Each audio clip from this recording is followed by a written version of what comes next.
Budget 2026 पर ओवैसी का हमला, अहम मुद्दों पर इंसाफ नहीं करता यह बजट। लोकसभा में ओवैसी ने बजट 2026 का विरोध करते हुए कहा कि यह अहम मुद्दों पर न्याय नहीं करता और जरूरी योजनाओं के लिए पर्याप्त धन नहीं दिया गया। मैं इस बजट की मुखालिफत में खड़ा हुआ हूँ क्योंकि ये अहम मुद्दों पर इंसाफ नहीं करता। मिसाल के तौर पर सर, अगर आप देखेंगे मुस्लिम एनरोलमेंट जो UDIC का डेटा है 2021-22 का, मुसलमानों का एनरोलमेंट गवर्नमेंट का डेटा बोलता है प्राइमरी में 15%, यूपी में अपर प्राइमरी में 14%, सेकेंडरी में 12% और हायर सेकेंडरी में 10%। प्राइमरी से लेकर हायर सेकेंडरी तक आते सर 5% की गिरावट होती है। वही सरकार का AISHE का डेटा है 2020-21 का, 2016-17 में मुसलमान 4.87 थे एजुकेशन में, 19-20 में बढ़कर 5.45 हुए और 2021 आते आते सर वो 4.64% हो गया। यानी जहां पर मुसलमान 2019-20 में 19,21,000 पे आगे, यानी 1,79,000 की गिरावट आई। ये क्यों हुआ सर? ये इसलिए हुआ क्योंकि ये मोदी सरकार तासुब और तंग नजरी के मुजाहरे करती है। इसी वजह से मुसलमानों अकलियतों में ड्रॉप आउट रेट ज्यादा है, लो एनरोलमेंट है और वो हायर एजुकेशन तालीम को मुकम्मल नहीं कर सकते।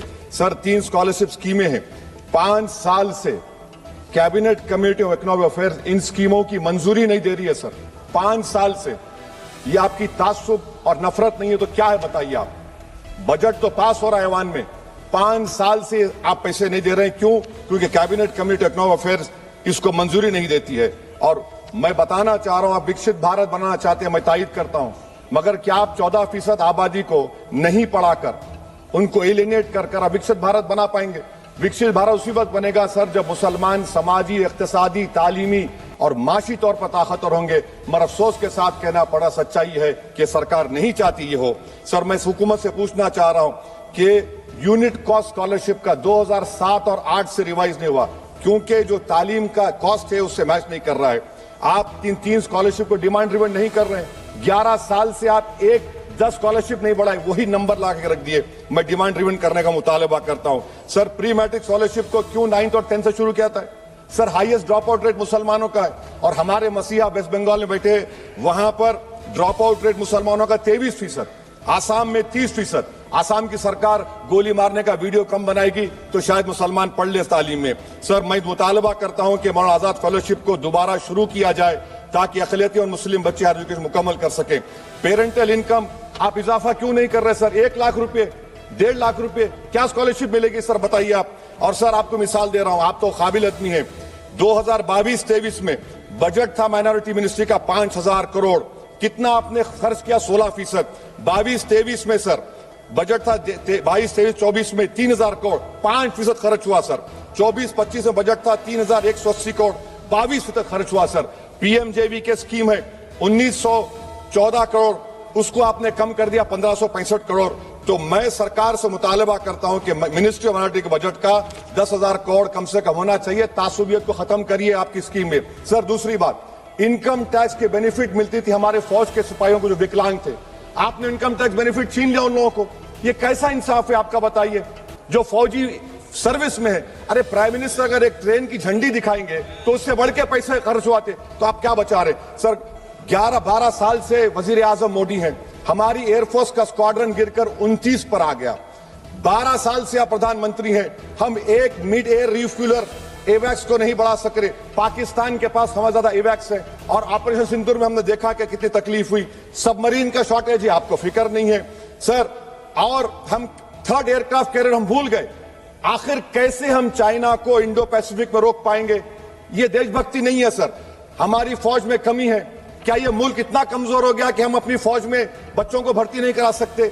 अग्निपथ स्कीम का रिव्यू होना चाहिए। इस ऐवान में चाइना बॉर्डर पर एक बहस होनी चाहिए। सर आप आ जाइए US ट्रेड डील पर, जो ट्रंप ने एग्जीक्यूटिव ऑर्डर 6 फरवरी का निकाला, सेक्शन 4 कोट कर रहा हूं। डायरेक्टली इनडायरेक्टली अगर हम रशिया का ऑयल लेंगे तो 25% लगा देगा। कौन है सर वो गोरी चमड़ी वाला वहां बैठकर हमको बोलने वाला?